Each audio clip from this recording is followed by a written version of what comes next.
महाराष्ट्र का साप्ताहिक मौसम पूर्वानुमान का ये वीडियो आप देख रहे हैं न्यूज मीडिया मंच यूट्यूब चैनल और मौसम तक फेसबुक पेज पर।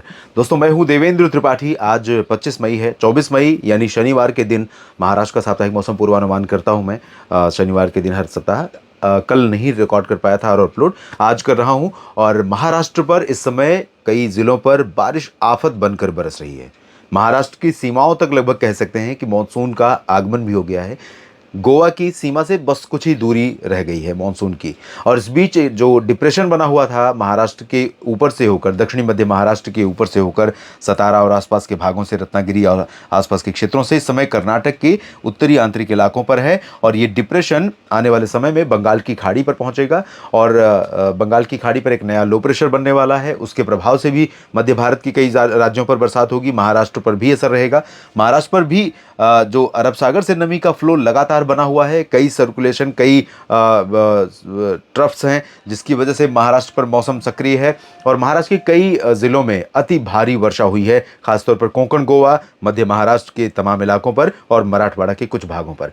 और जिस तरह की बारिश अभी संभावित है अगले कुछ दिनों के दौरान, यानी मई समाप्त होने से पहले, उससे ऐसा लगता है महाराष्ट्र में बारिश का आंकड़ा जो सामान्य से जो अभी तक 20-22 मिलीमीटर होती है वो 90 मिलीमीटर पहुंच गई। लगभग 400% के आसपास अधिक बरसात रिकॉर्ड की जा चुकी है। आप इस मैप में देख सकते हैं, यहाँ पर 394% ज़्यादा बारिश हुई है। 99.2 मिलीमीटर रिकॉर्ड की गई है। और जबकि 1 मई से लेकर 24 जून तक बारिश होती है आमतौर पर 20 मिलीमीटर के आसपास, 1 मार्च से लेकर।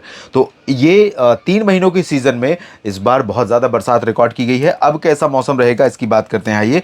तो अनुमान यह है दोस्तों कि आज रत्नागिरी और रायगढ़ से लेकर, पुणे से लेकर सतारा और कोल्हापुर, सांगली, सोलापुर और सिंधुदुर्ग, इन जगहों पर भारी से अति भारी वर्षा रिकॉर्ड की जाएगी। इसके ऊपर की तरफ चलें, यानी सोलापुर के ऊपर इधर उस्मानाबाद, लातूर, परभणी, बीड़, जालना और संभाजीनगर, अहिल्यानगर, नाशिक, पालघर, मुंबई, धुले, नंदुरबार, नाशिक, जलगांव, बुल्ढाना, अकोला, अमरावती, वर्धा, यवतमाल समेत नागपुर, भंडारा, गोंदिया, गढ़चिरौली, चंद्रपुर, यवतमाल, तो इन रीजन्स में अभी आज बहुत तेज बारिश नहीं होगी। लेकिन कई जगहों पर बादल छाने, कुछ जगहों पर रुक रुक करके हल्की वर्षा, कहीं पर मध्यम बौछारें गिरने की संभावनाएं बनेंगी।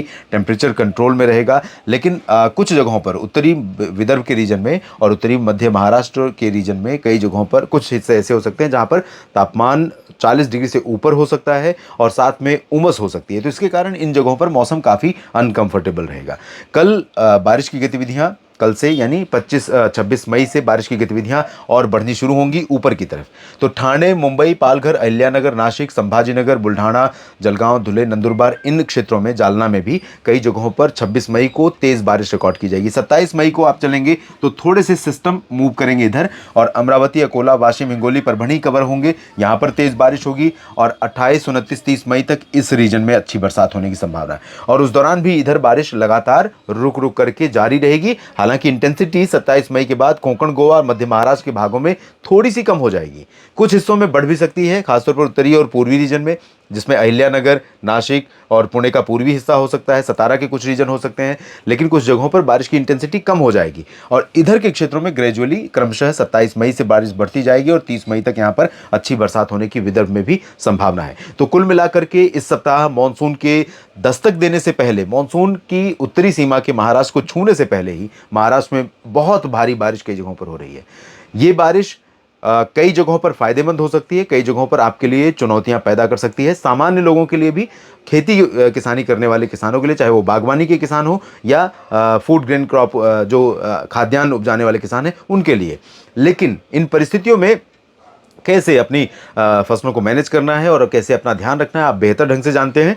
बस आपको मैं इतना ही रिक्वेस्ट करना चाहूँगा कि जो एडवाइजरी है, परामर्श है स्थानीय सरकार की, राज्य सरकार की या जिले की सरकार की, उसको ज़रूर, जिले के प्रशासन की, उसको ज़रूर उसका पालन करते रहिए। तो इन परिस्थितियों को देखते हुए महाराष्ट्र के किसान साथियों, महाराष्ट्र के मित्रों, सावधान रहिए, सतर्क रहिए और मौसम के बारे में लगातार अपडेटेड रहिए। इसके लिए इस चैनल को सब्सक्राइब कर लीजिए, साथ ही साथ मौसम तक फेसबुक पेज को भी फॉलो कर लीजिए और मौसम तक यूट्यूब चैनल पर भी बने रहिए। मौसम जैसे ही कुछ बिगड़ेगा, कुछ ज़्यादा डिफरेंस आएगा, उसके बारे में अपडेट करूंगा अगले वीडियो के माध्यम से।